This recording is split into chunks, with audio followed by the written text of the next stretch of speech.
Tony, you coming? Yes, just a moment.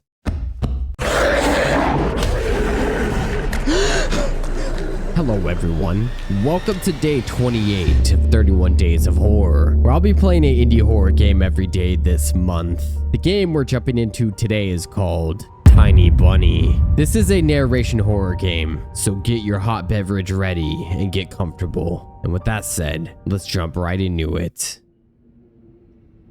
The wind clawed at my window all night long. It wandered the fields and howled like a hungry beast. An endless song, a weed from all sorts of voices, shrill, gentle, sneery, twinned in the air. They were shouting and laughing and arguing about something. Someone was running through the snow while casting long shadows that would occasionally creep close to my bed. Our house had a mind of its own, the creaky old mind of a building that has seen a lot in its days and was seemingly trying to share its wisdom with the inhabitants. The lonely house faced the forest, and the dark green thicket gazed back with its hollow eyes, rustling, wheezing, swaying back and forth. One could come out and stand at the edge of the forest to reassure themselves. There was nobody behind the crooked trees. Fuzzy silhouettes swaying in the wind couldn't possibly do any harm. It's just a play of light and shadow. Just a play.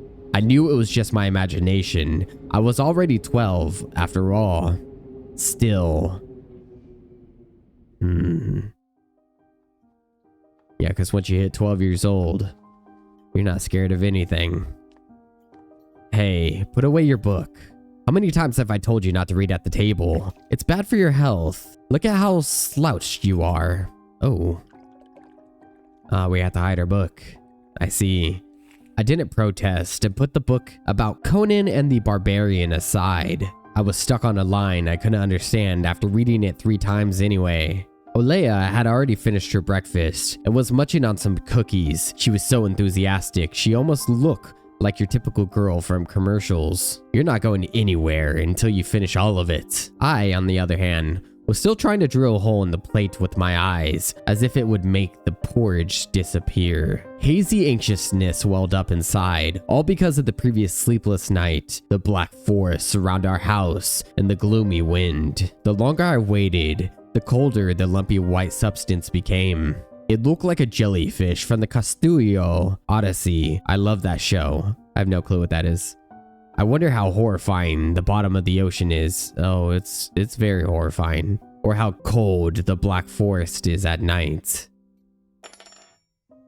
The spoon fell out of my hand. Mom showered me with a cold glare from her green eyes. What did I say? I'll get it. I had 10 seconds to catch my breath before battling the nasty porridge once again. I felt around for the spoon. What is this? Carved under the other side of the table. Karina. Ha!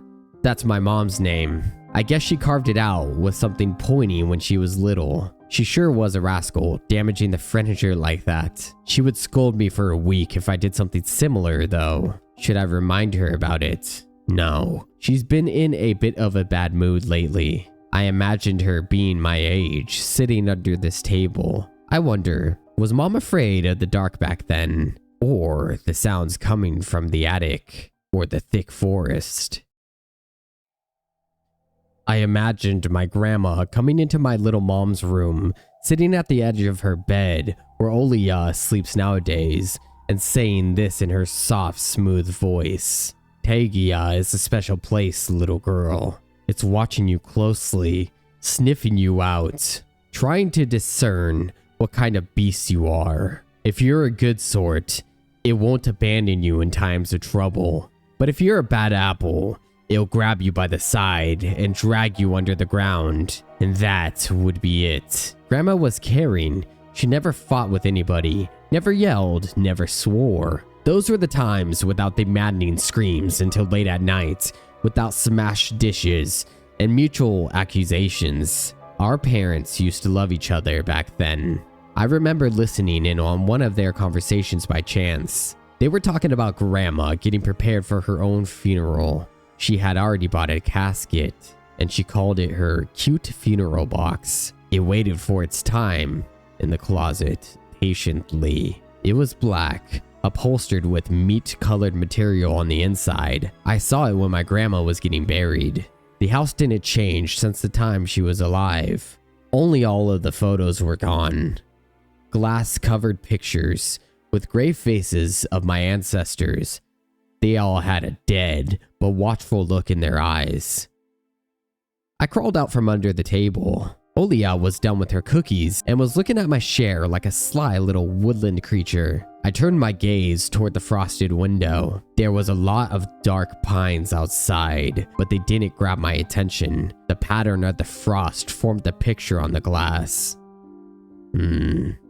Olia, look, it's a fox. Where? It looked almost like those optical illusion thingies they put on the back of student notebooks. A mixture of lines at first glance, but if you blur your vision a little bit and look under a certain angle. Not outside, on the window. Look, here's the nose. And here's... Hey, eat up. Yes, just a moment. I don't see anything. Hurry up. We don't have much time. Ah, there it is. But it still doesn't look like one. I'm telling you, it does. Nuh-uh. It does. Stop it.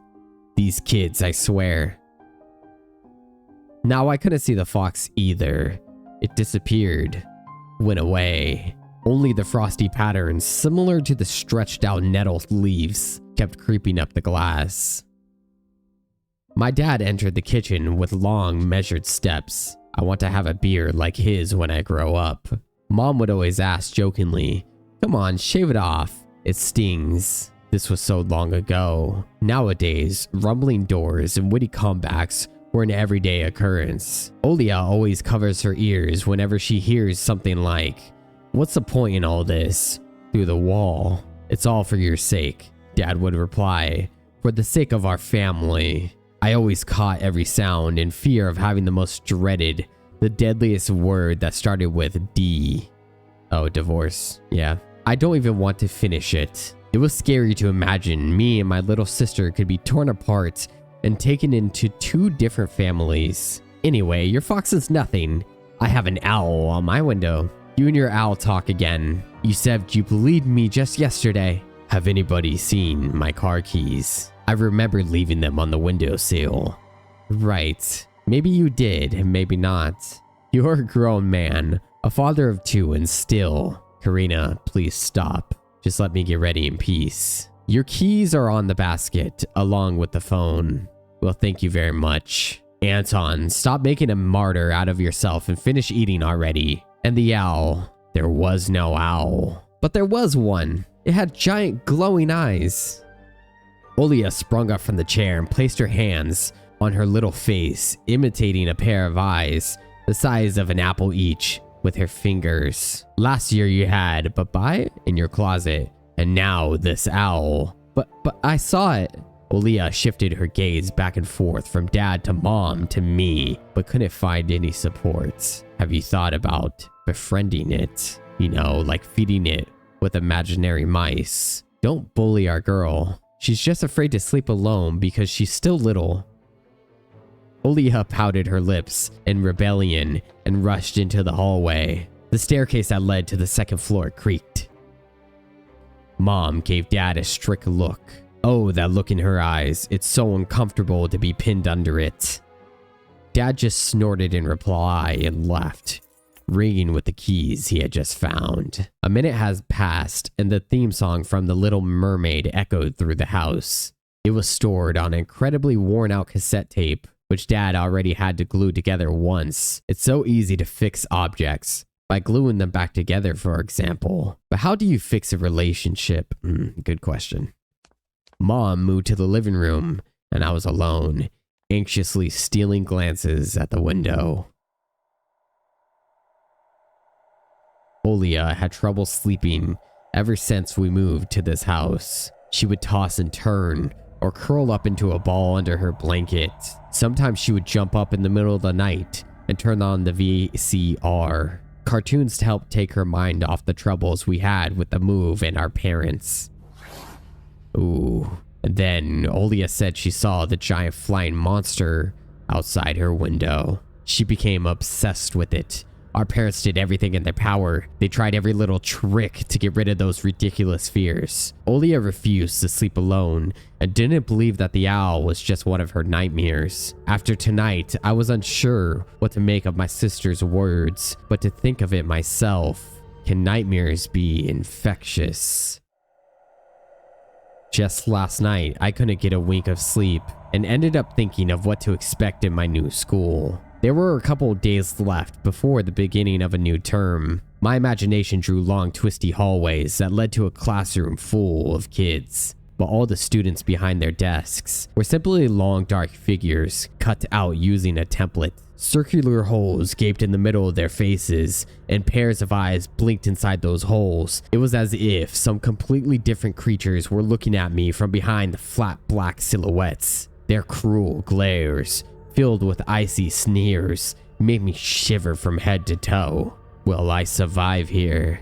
Won't they gang up on me and beat me down? Stomp on me with their bloodied shoes? The damp school can burn for all I care.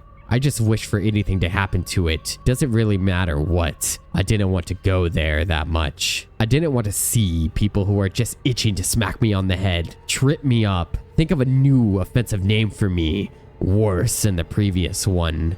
I felt like the glasses I wore made me an outsider or some sort of monster. My gaze slid across the drawings hanging on the walls. I couldn't consider myself a great artist, but Olia begged me to hang them. Drawing was the only thing that made me happy of late. The small circles of friends I had also enjoyed my paintings, and they promised to call me from time to time. Sometimes I imagined Mom picking up the phone and saying in a cold voice, "You've got the wrong number."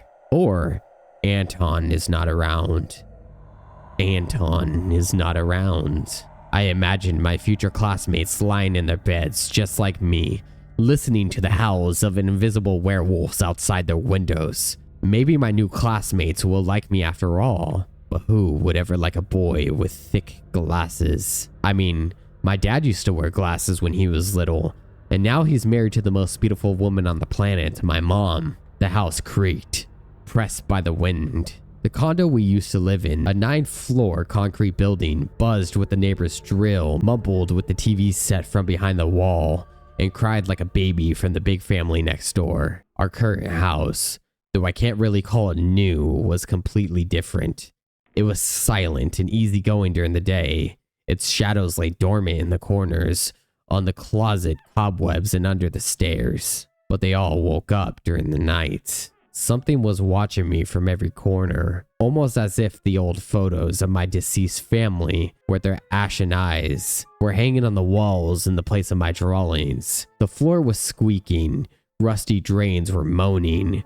The attic was occupied by noisy giraffes. One could think the house was performing some sort of demonic melody, and then I realized I was, in fact, hearing music.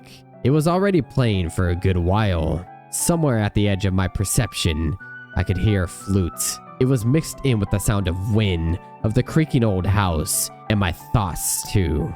I stood up and rushed to the window.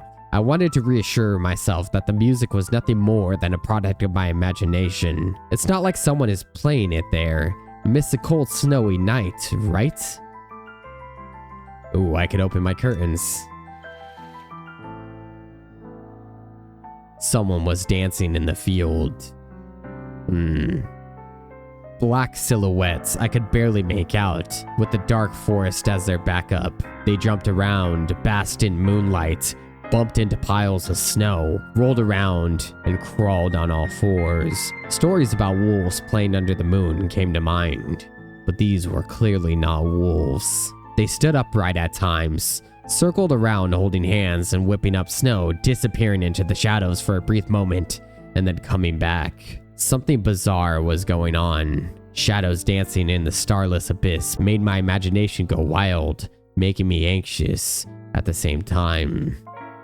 Suddenly, the music stopped. The dancing shadows froze in place and, I could swear, pierced me with their eyes. One of the silhouettes immediately parted from the bizarre shadow carnival and sprinted across the field with giant leaps. Oh my god, it glided on squeaky snow without leaving any prints. until it was devoured by the pitch black shadow of my house, which became even darker and thicker. My heart was jumping around like the bird inside a cage. I shut the curtains with a swift motion and stepped back towards the bed. They saw me. A freezing torrent of fear washed over me. I stood in the middle of a perfectly dark room and listened to some unwanted guests move and scrape around, looking for an entrance. The sound moved to the right and circled around the house. Now my guests should be at the front door. I jumped into the bed and covered myself with a blanket as if it could protect me. The shackles of fear locked my muscles. I remembered the funeral, my grandma laying there, hands crossed on her chest, her facial features sharp like that of a tin doll. Ants running up and down the legs of chairs that held my grandma's casket. I imagined those little creatures climbing up onto her head and pulling up her eyelids with their tiny legs. Then her wrinkly eyeballs would once again move inside their sockets and she'd be able to see her grandchildren. I was chanting the spell she taught me throughout the whole procedure, and now, lying under the blanket and listening to squeaks and howls, I was repeating the same words. On the island of Buan, underneath the blemished sun, in the sea of color blue, stands a cabin made of wood. There lay lard and ashen hair for the spawn from the devil's lair, to feast and always leave alone. God's faithful servant named Anton. Evil leave this house to must, ashes to ashes, dust to dust. Bizarre sounds had disappeared. I cautiously peeked out from under the blanket and saw curtains waving around like a hangman, and then the night doused me with a new portion of boiling terror. The sound scratched at my eardrums. In reality, something or someone was scratching at the front door, clawing at wood, demanding to be let in. The door was shut. Dad had become very cautious recently, so he installed a sturdy lock. I remember him staring at the forest intently, as if he was looking for someone. Ashes to ashes, dust to dust. I hugged my knees, placing my chin between them, and drilled the door with my eyes. It was so flimsy and weak before the might of darkness. And then the doorknob twitched slightly. Then it turned halfway, once, twice, as if the person who tried to enter had no hands. The doorknob tittled once more and then started clicking violently. My jaw cramped from fear. My wet fingers clutched the blanket. The door creaked open. The wind taunted me, moaning inside the tin drains. Now you'll see. The door was wide open. Darkness writhed inside the carnivorous mouth of the doorway. Too nigh. It was as if the night itself was calling out to me, flapping its black wings and squeaking with rusty hinges. I was trembling, ensnared by the web of darkness that hung in the corners of my room, waiting for the one who weaved it to come out in the gaping black hole. Too nigh. My abdomen tightened and my chest rose up, ready to exhale a desperate scream. But before I was able to do anything, the darkness asked me, "Tony, you asleep?" My sister's pale face protruded from the thick shadows. I almost screamed from relief. "Olia? I'm not sleeping. Did something happen?" Olia frowned and sticked out her lower lip, a clear sign that she was about to cry. "It's there again, staring at me. Shoo her away, Tony, please. I'm so scared." The fear that was tormenting me just a minute ago crawled away and hid somewhere in my stomach. I needed to calm Olia down. "It was just a dream, silly. Don't be scared. Dreams don't bite and no one's going to harm you." Olia sobbed. She was trying her best to believe me, but was I sure myself? "I have no idea. Let's go to your room and watch the video. Sleeping Beauty. You like that cartoon, don't you?" Why does the Sleeping Beauty have a prince and I have the scary bird? That question took me by surprise. Alright, let's watch Cinderella. My thoughts became tangled, fuzzy. What was that? what studied me with its eyes while dancing feverishly under the moon. The darkness was clinging to the window, and it couldn't be fooled by my grandma's old chants. It couldn't be satisfied with a feast of lard and long ashen hair. Tony, you coming? Yes, just a moment.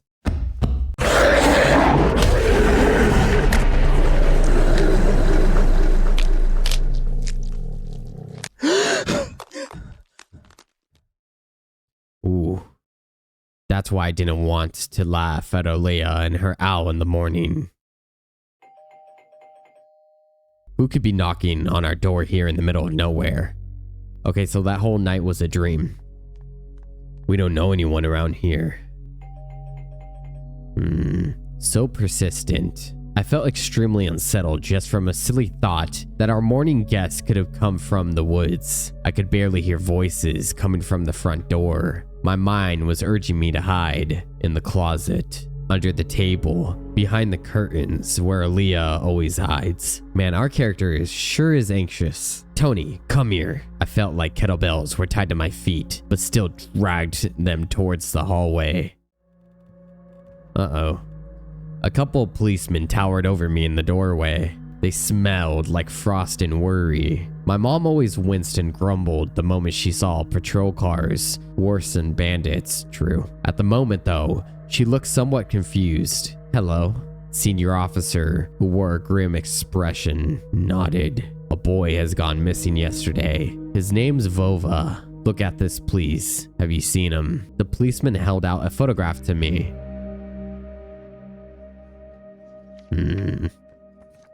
Cute cat. There was a ginger boy around the age of elementary school, pictured with a wall carpet as the backdrop. He had a striped cat in his hands and wore a wide smile. No, I haven't. Are you sure?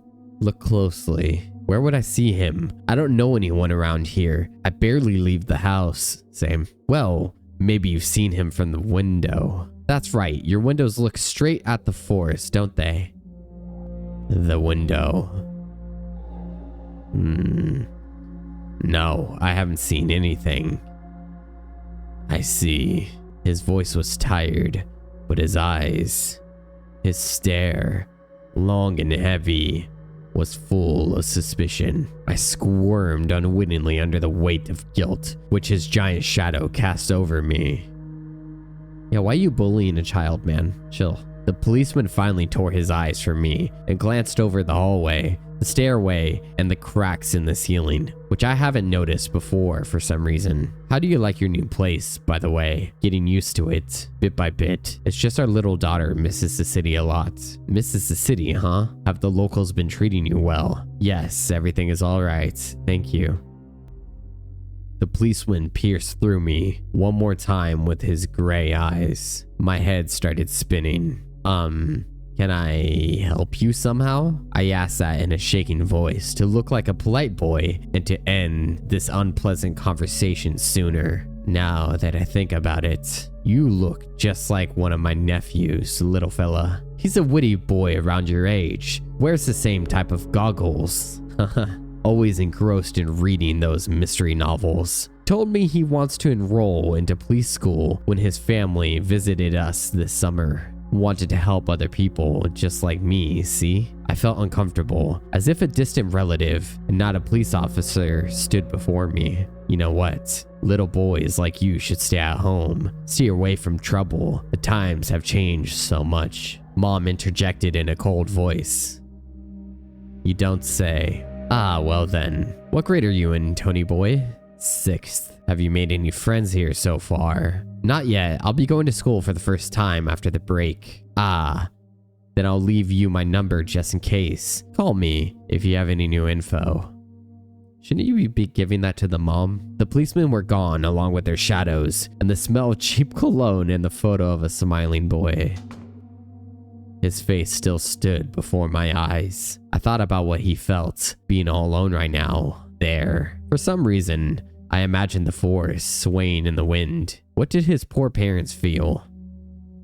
What would my parents do if I'd gone missing? Would they cry and thrash around hysterically? Or would they accuse each other like they always do and eventually forget about me? Mom, this Vova, Did he go missing in our forest? Seems like it. Poor child.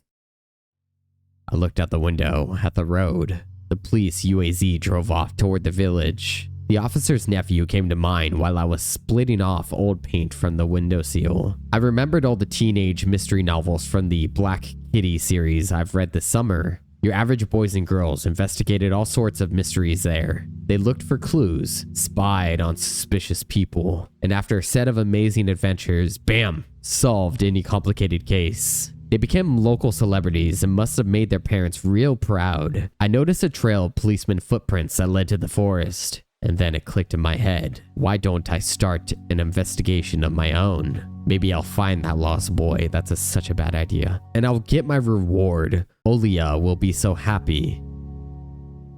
And not only Olia, Mom and Dad too. Maybe they'll even forget about their quarrels for a while. Maybe I'll even save us from the D word. I fantasized about buying Olia a Tamagotchi and getting a cassette player and a bunch of tapes for myself, and a whole box of Kinder Surprise. When was the last time our parents bought us any toys? Last autumn, I think. My dad had lost his job at the time. There's that annoying song about it. I had little to no idea what the accountant's job like. They counted money? Neighbors used to envy us. But nowadays, Mom and Dad barely had money to afford sweets, and Dad would always divide a single chocolate bar between me and Olia. Sometimes I gave her my share too. No matter how much I wanted to eat sweets, she was still just a pipsqueak. I couldn't wait to go out, looking for clues. I'm going outside. Yeah, right. You want the police to go around with your photograph next? The forest is so thick. What if the boy got snatched up by wild animals or something even worse? Even worse echoed through the hallway. I won't go far. I'll stay away from the forest. Did you hear what I just said? Or should I repeat myself? You better pack your school bag or go play with Olia. The sound of splashing water came from the kitchen. It meant that the argument was over and Mom had the last word. Been there.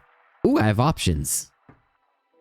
So we're gonna talk to Mom, open this, or go to the yard. We're going outside. Anton, I'll whip you if you make a single step out that door. Oh, okay. Kitchen. Okay, we can open the fridge. Grandma kept ice cream for me and Olia there, but now I could only see meat bits for soup and clumped up together pelmeni. I grew to hate them already. Okay, well, let's turn back. It was difficult to lie to Mom, but there was no other way for me to run away from home. Mom, something's wrong with the TV. The picture is dim, and there are stripes all over the screen. Mom's face became visibly distorted. Ah, you're killing me here. So, have you had enough of shooting those stupid ducks now? Told you the keen scope will go dim because of your console. Where will we find a TV technician in this hole, huh? Maybe it's just the settings. Please go see for yourself. Strange. It worked fine in the morning. Maybe the snowfall caused it? Mom rubbed her hands clean on her apron and went to Olia's room. Okay, so we just had to distract our mom. We're going outside now.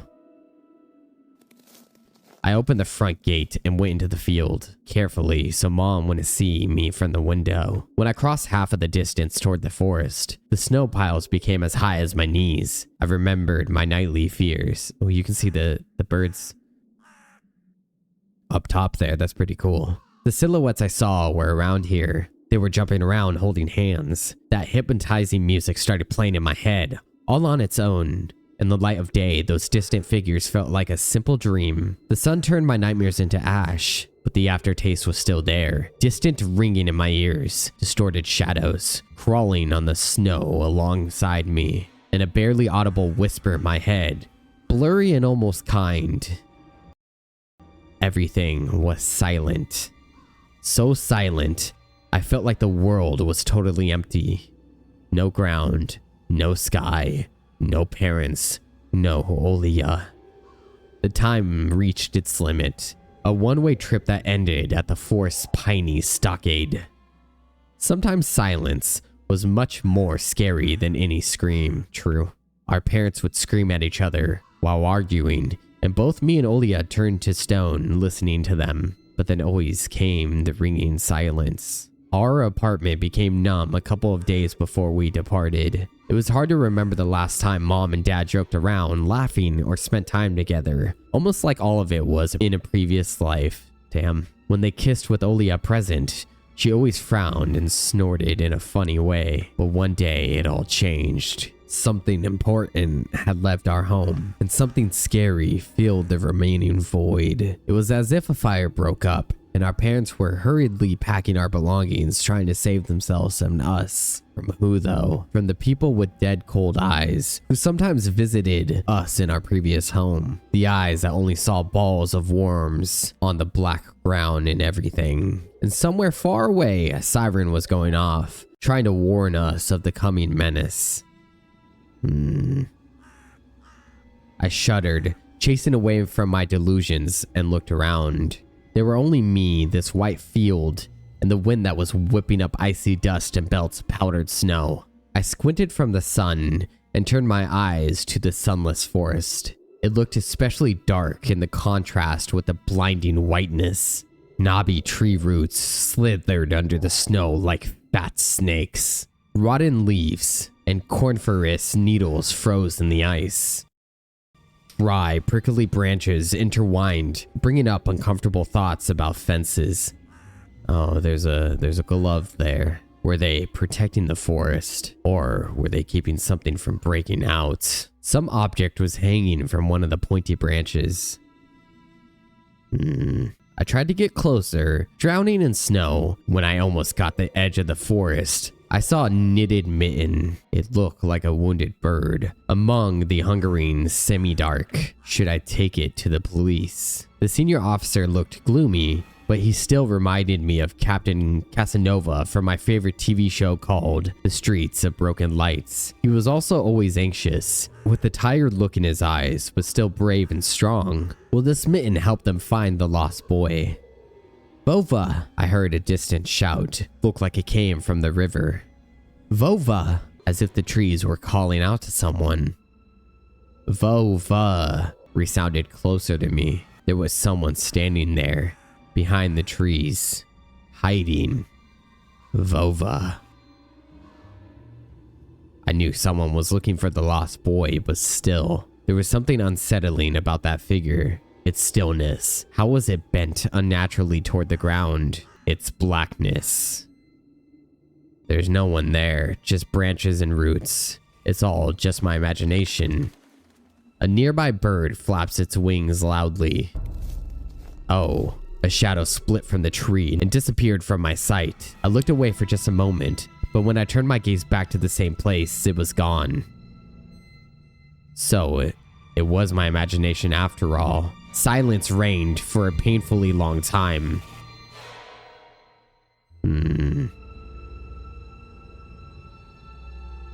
I don't see anything. My muscles were tightly sprung. My heart was beating somewhere in my throat. Any noise, any little movement, any small whisper from the thicket and I'd sprint. But nothing of the sort happened. I looked at the mitten once more. I'm gonna take it. I decided to take the lonely mitten from the branch. Uh-oh. Vova! Did I make the wrong decision? A shout rumbled across the field and dissolved into the distance. No echo, no hope for a reply. Grab it. It didn't budge. I pulled harder, the branch cracked and the mitten tore off, landing in my hand with a squishy sound. All too heavy, wet. I squeezed it without thinking and something dark spilled from it, forming a tiny sting between the mitten and the snow. Steam rose from the snow pile. Oh my god. I froze in place, studying my palms in disgust. Red. The sound of cracking branches invaded the silence. I didn't have time to think twice before running away. Yeah, just run. Someone was chasing me from the darkness, breaking pine branches, closing the distance with giant leaps. Snow was slowing down. Crazy thoughts flew through my mind. They'll get me. I'll get dragged into the thicket. I'll be gone forever. But there was one more voice, probably one of reason. It gave me strength, spurred me on. You can do it, don't stop. I heard an animal roar behind me. It was so loud my ears went numb. It felt like the sound had come from a pack of hungry beasts, rather than a single one. They sensed my fear. 2 giant wings flapped above my head. An enormous shadow flew over the clearing, a hoot, a wheeze. The roars were coming from all directions now, from the dried raspberry bush, from twisted pines, from under the windfall. Hurry, run, don't look back. It felt like I was inside a nightmare. The snowy clearing became vicious like quicksand. I was stuck in place. I pulled my leg from the mushy trap, just to be caught in a new one, even deeper than before. I continued to drown, sinking deeper and deeper with every desperate push. Was snow ever this sticky? I screamed in horror after realizing this wasn't snow. Someone or something in the snow pile was clutching my pants. I gathered all my strength and rushed forward. The pressure on my leg was gone. My boots slipped out of the hole, and my soles were on the hard surface again. I reached a clear path with the one jump, and from there, ran to my house. Its gloomy facade didn't look threatening now. The house was my line of defense from the shadows that flapped their wings and the creatures that were hidden under the snow. I tripped over the doorstep and smashed into the door. In all my hurry, I still managed to notice the claw marks, as if a dog was striking the wood with its paws, demanding to be let in so it could escape the cold. I hadn't noticed these marks when I was leaving. Then the heartbeat in my ears was much louder than my surroundings. I couldn't hear whether someone was following me or not. What if they were already in our front yard and Mom had locked the door? Drowning in fear, I pulled on the doorknob and it obediently gave way. I rolled into the hallway and shut the door behind me.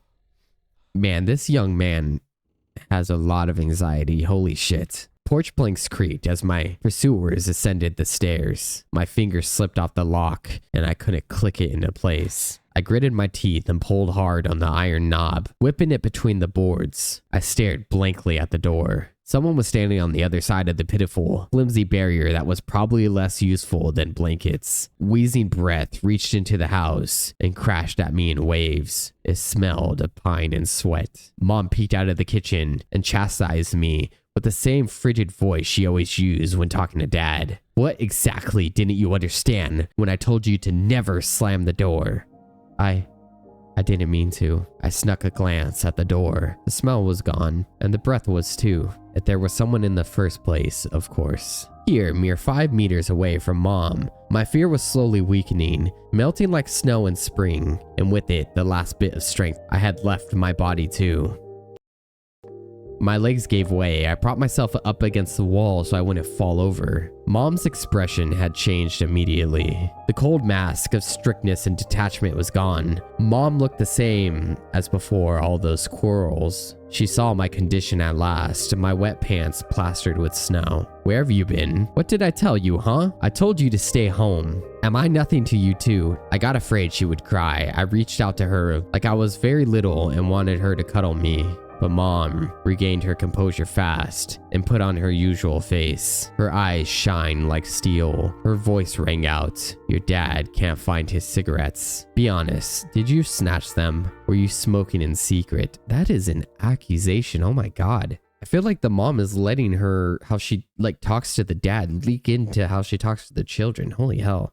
There was someone chasing me, I thought. I stuttered as soon as I started explaining myself. Tears welled up in my eyes. Mom leaned toward me and sniffed my clothes like a beast, searching for the smell of tobacco. Then she squinted her eyes in suspicion and looked into the front yard. Her expression changed in an instant, and she covered her mouth with her hand. Look, over there at the fence. My heart started thumping as if I became prey once again, and my pursuers were following me into the field. I could swear that I've heard something scratch at the door, just like in my nightmare. Mom beckoned me with her finger, and I gathered all my remaining bravery to look into the kitchen window facing my fear.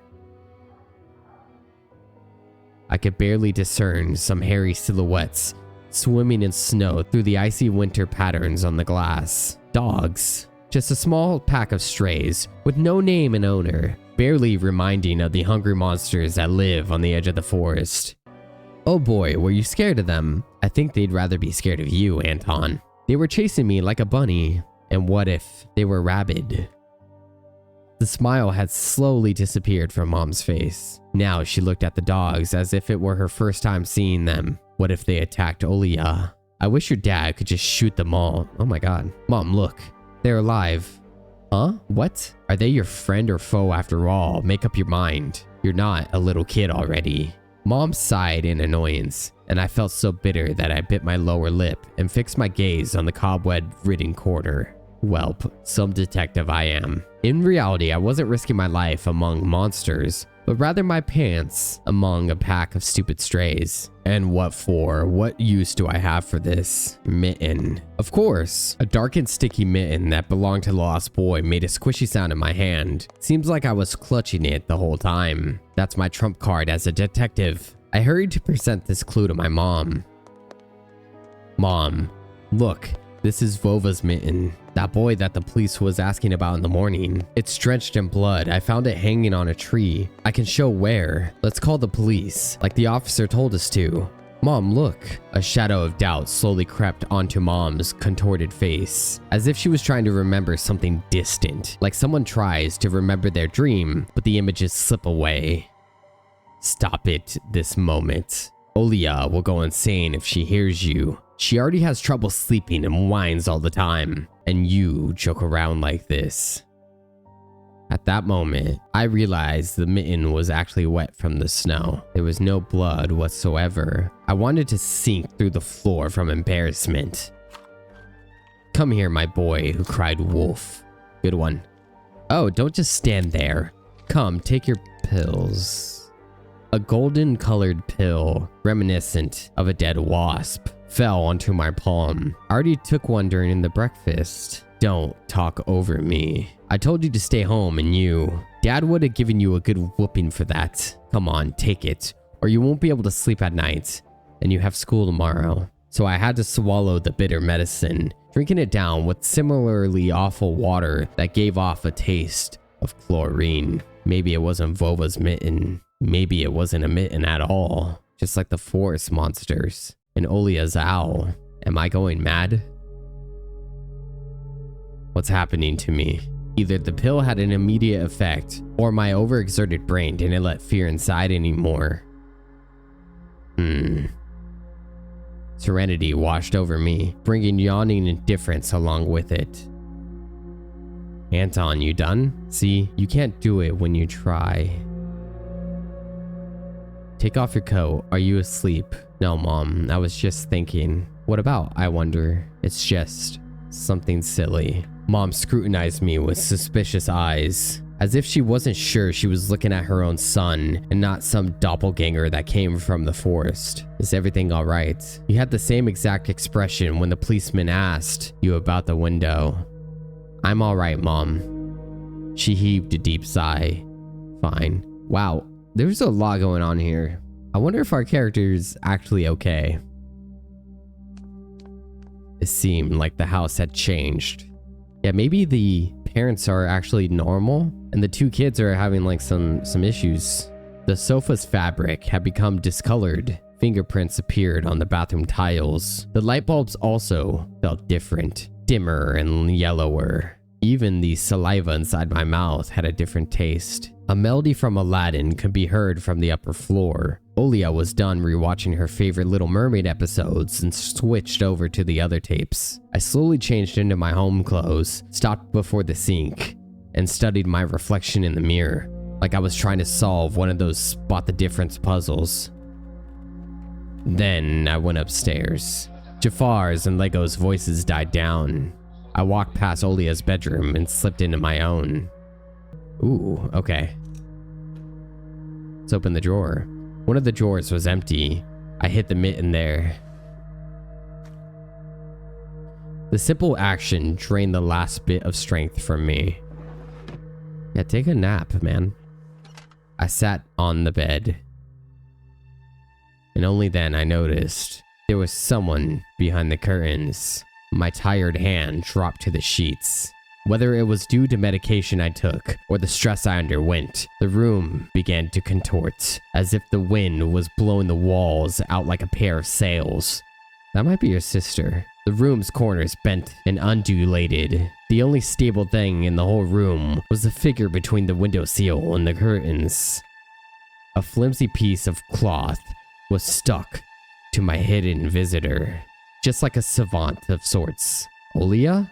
Who else would be standing there? I stood up and licked my dried lips. Yeah, Olia, it's so funny. The silhouette was unmoving. It was enveloped softly by the curtains, as if there was a thick layer of darkness there, not a human being. I reached toward the curtains. Ba-dum, my heartbeat, controlled by medication. The wind sang in the field with the chorus of voices. For a second, I wanted to return to bed, just lie down and watch the person behind the curtain, knowing full well they were looking back at me. They were looking without blinking, waiting for me to fall asleep. Plastic rings rustled against the holder when I pulled open the curtains. Gotcha. I knew it was you from the beginning. A blind bright halo lit up above Olia's head with the setting sun as the background. My sister was shining. When she was just a baby, Dad always used to say she was shining with happiness. I always retorted, but Dad, she's not some flashlight. But I brought her to the window one day and sunlight poured on her smiling face. I felt like I was holding a child woven from light. I saw everything. Oh, really? What did you hide? She was just like my mom when she was little, before she put on her sad mask of tiredness and switched to her commanding tone of voice. It's nothing, just... Olia ran up to the table, her eyes round, and asked, "You stole something and hid it there. Are you a thief?" What? No, don't be stupid. I didn't steal anything. A clear image came to mind, the mitten hanging from a tree branch. What if I did steal it after all? From the forest, from the tilted figure standing behind the black trees. Olia could be selfish and stubborn when she wanted. Then show me. Swear you won't tell anyone. Then I'll show you. Olia wore a plotting smile. I swear on Mom's heart. An oath she heard in one of the movies about the pioneers we've watched. Don't say things like that. Olia nodded and made a gesture with her hand, locking her mouth with an imaginary key. She was filled with curiosity that was splashing in her giant eyes. I opened the drawer and Olia leaned in, holding her breath. It looked like there was not just a simple mitten, but some sort of exotic critter. Is that someone's mitten? She said that as if she couldn't understand what she saw. A certain boy lost it and got lost himself. Now you do understand how dangerous it is for kids to wander into the forest, right? He must be really cold out there. Will they find him? They will. The police is going house to house, showing his photo to everybody. Olia traversed the room with care and pressed her tiny palms against the window. And why are they going to houses and not the forest? Are they scared? The question caught me off guard. The police isn't scared of anything. Yeah, right, flashed in my clouded mind. Did they really check every nook and cranny where darkness cold and whispers of icy branches dwell? If that's the case, how did they miss the mitten? Or did it appear later for me? I changed the topic, as if trying to get Olia as far away as possible from the forest thicket. We may get a reward if I go and find this boy myself. A lot of stuff, like in Field of Wonders. Sounds cool, right? Olia wasn't listening to me. She was piercing the forest with incredibly adult eyes, uncharacteristic for her. What if the owl got him? Nonsense. An owl won't be able to lift a human. But you know what? I was picking my words with the utmost care. I forced them out of my overexerted brain. Stay away from the forest. I think it's, how should I put it? It's cursed or something. Just like in a fairy tale. No, not like that. More like in that spooky tape Mom and Dad are hiding from us. Olia shivered and stole a glance at the window. I saw you running away. Someone was chasing you. No, it's just, I was hurrying back home so Mom wouldn't be worried. As I looked at my sister, my heart was tearing apart. She was so fragile, it was so easy to stifle her light. A gust of wind and her small fire would be gone. You're lucky. Mom won't even let me go outside. I'm like a princess in the tower, can't go anywhere. I'll die from boredom here. You're wrong. No one has ever died of boredom. And you have me and your cartoons. And Mom and Dad will be good to each other soon. You know what I would wish for on my next birthday? I'd wish for Mom and Dad to turn into children so we can go and play together like we used to. Yeah. And if you'd make them as small as bugs, we could place them in a little box. Olia giggled and tugged at my sleeve. Tony, let's go watch Aladdin. Fatigue won over my desire to be with my little sister. I was washed over by some sort of heinous apathy. I'm too tired. I don't want to. Come on. It's so boring alone and Mom is always busy. We can pick a cartoon you haven't seen before. I know all of our tapes by heart at this point. Not all of them. You haven't watched Peter Pan. Remember how you fell asleep in the middle of it? And so much happens after that. Let's go, let's go. Maybe a bit later. Should I tell you how it ends? Let's leave that for tomorrow. I won't tell you tomorrow. I know, let's play hide and seek. No, Olia. Then draw me a dino. Olia, please. Draw it, draw it. Will you leave me alone already? I blurted it out without thinking, and then I was immediately taken aback. I had never screamed at my little sister like that. Olia stared at me in shock. Her lips started trembling, a precursor to tears. My chest was seething with disgust and embarrassment. What's happening to me? I hurried to prevent Olia from crying. Alright, you win. Let's go watch cartoons for a bit. I don't wanna. I came up to her, put my hand on her soft head. Let's go. Let's go watch Peter Pan. Boo, you'll fall asleep again. I smiled and lifted her chin. Her eyes were wet and felt bottomless. I promise I won't. And I'll draw you a fool. Triceratops later. Hooray! Triceratops. Well, close enough. Olia rubbed her eyes with the sleeve of her pajamas, and a shining smile returned to her face. I'll go ask Mom for condensed milk and bread, and you rewind the tape. The bread is fresh, just how you like it. Alright, just be careful not to spill the milk, or you'll be yelled at again. Wanna bet I won't spill it? The tape is somewhere in the nightstand, look for it. Olia disappeared in the doorway, and I dragged my feet into the neighboring room. Okay. Turn on. The old Phantom TV was gathering dust in the corner. All that was left was clicking the button on the front panel. Ah, the tube warmed up, and familiar white noise started dancing on the black screen. I almost reached out to turn on the VCR, and a blurry image appeared for a moment.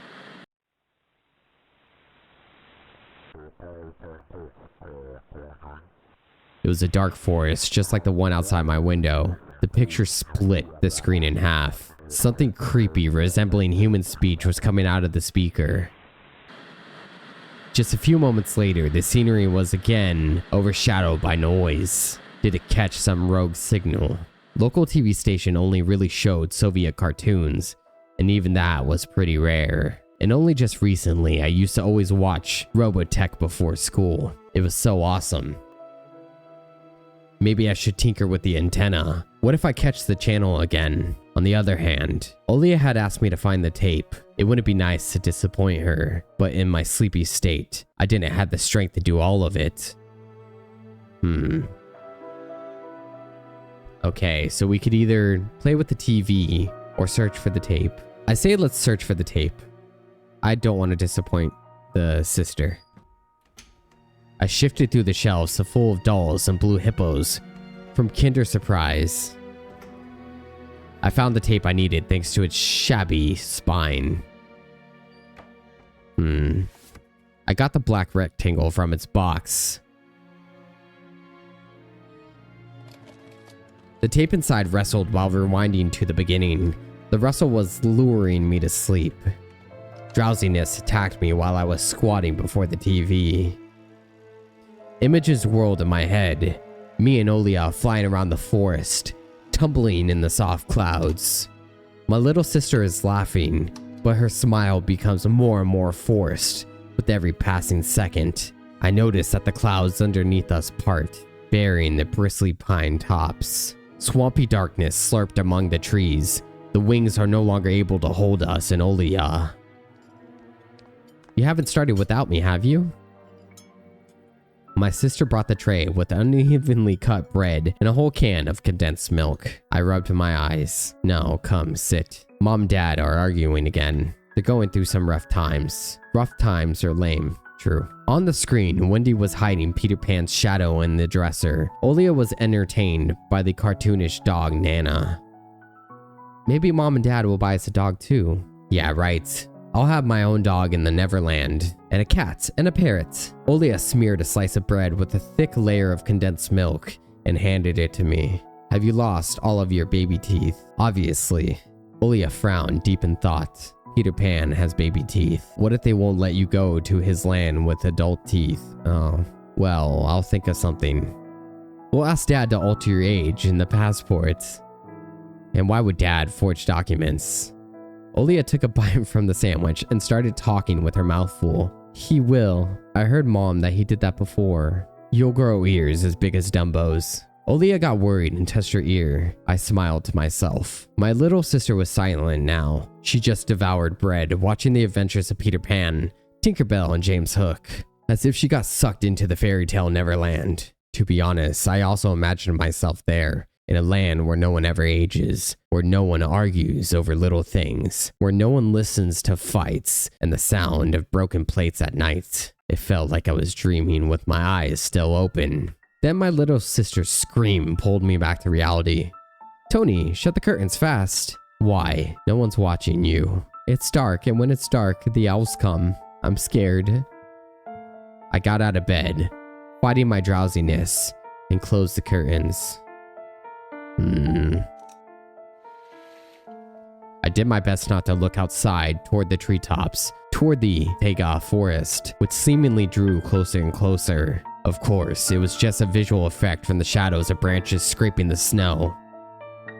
Tony, Mom thinks I made the owl up, and Dad too thinks I'm a liar since I'm small, but the owls exist. Honestly, it does. You do believe me, right? That it comes every night and I swiftly grabbed Olia's hand and looked her in the eyes. I was trying to transfer at least some of my courage and determination, but did I really have those qualities? Yes, I believe you, alright?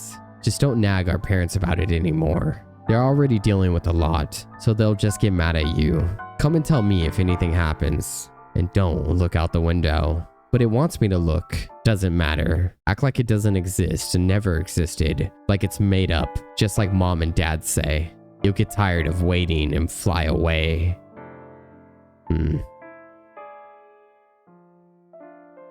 It was madness, but after everything that's happened recently, I was more and more inclined to believe Olia's owl existed.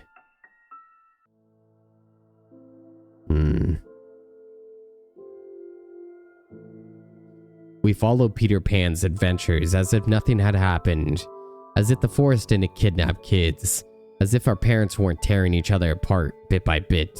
Captain Hook was running away from a crocodile, and Captain Pan was headed to London on a gilded sailboat. By some miracle, I lasted longer than my little sister. Olia's eyelids had dropped. She started snorting lightly, resting her chin on the side of the bed. I stood up and left Olia's room. You should have stayed with her. I was looking out the window, studying the field, when Mom peeked into my room. Enough playing around. It's your first day at school tomorrow. Go to bed. You should sleep properly. You don't want to be teased for being sleepy, right?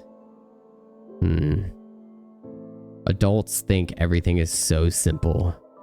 As if sound sleep would ensure my classmates would like me. I covered myself with a blanket up to my neck and listened to the house humming, to something invisible rustling in the corners. My inner voice had a question for me. Do I want to hear the mysterious flute again? Yes or no? Maybe it's just a part of growing up, and I can't fully understand my own desires. The forest wailed behind the barrier that were my walls. Some ethereal entity wandered the fields. Branches shook as if calling for me. The wind howled on in the night.